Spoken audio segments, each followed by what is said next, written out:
I've been informed of the ruling by the CAF Appeals Board concerning the appeal by Morocco relating to the AFCON Morocco 2025 final match. And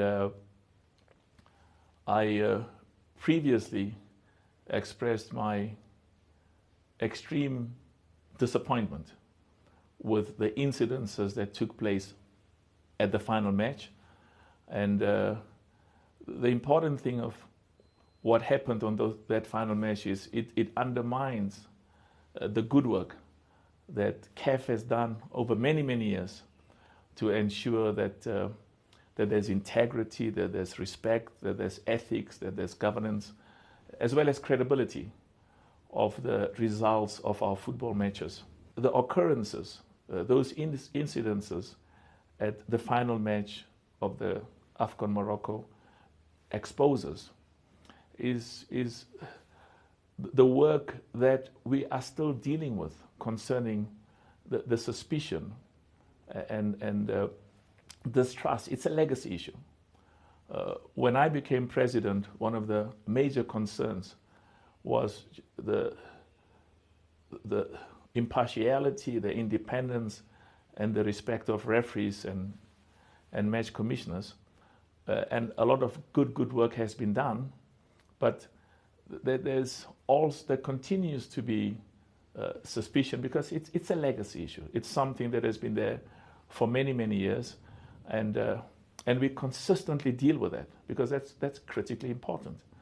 Another important matter that these incidences at the final match brought to the fore is the independence and the respect of our judicial bodies. In choosing the members of our judicial bodies, we followed a different path, different from what had been the case before. We invited each member association and we invited every zone, the 6 regional areas or the 6 zones in CAF, to give us names of respected judges and respected lawyers, because it is important that the decisions of our disciplinary board, the CAF disciplinary board, and the decisions of the CAF appeals board is viewed with the respect and integrity that's very important to us. So if you look at the composition of those bodies, they reflect some of the most respected lawyers and judges on the continent. And but we will still have to deal with this, with the perceptions and the concerns about the integrity. It's an ongoing issue.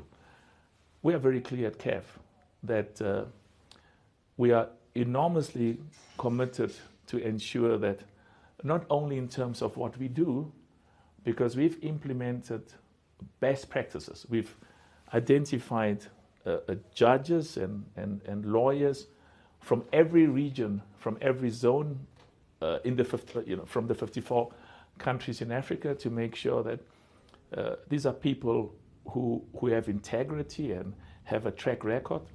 And partly the independence is reflected by the decisions that were taken by the 2 bodies. The CAF disciplinary board took one decision. The CAF appeals board took a totally different position.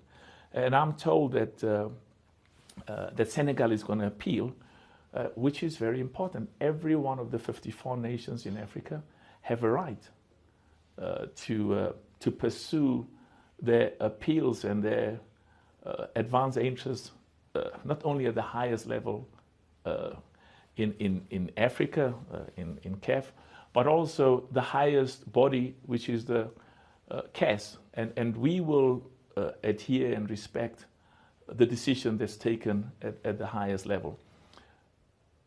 A critical factor is that not a single country in Africa will be treated in a manner that is more preferential or more advantageous or more favorable than any other country on the African continent. We take what has happened at the final match in Morocco during the AFCON, the Total Energies CAF Morocco 2025. We take it very, very seriously. And we have already started with very important steps to make sure that those areas which have been identified as deficiencies and where there's need for improvement, that the necessary resolutions are passed. We have very high standards that we set for ourselves. It is important for us that ordinary football supporters and spectators in every one of the 54 countries in Africa, in their judgment, not in CAF's judgment, not in my judgment, regard the decisions of our judicial bodies as fair, with integrity and impartiality, and what is equally important, that they regard our referees, our VAR operators, and our match commissioners as people who are fair and just, and those decisions that are taken reflects the impartiality and independence.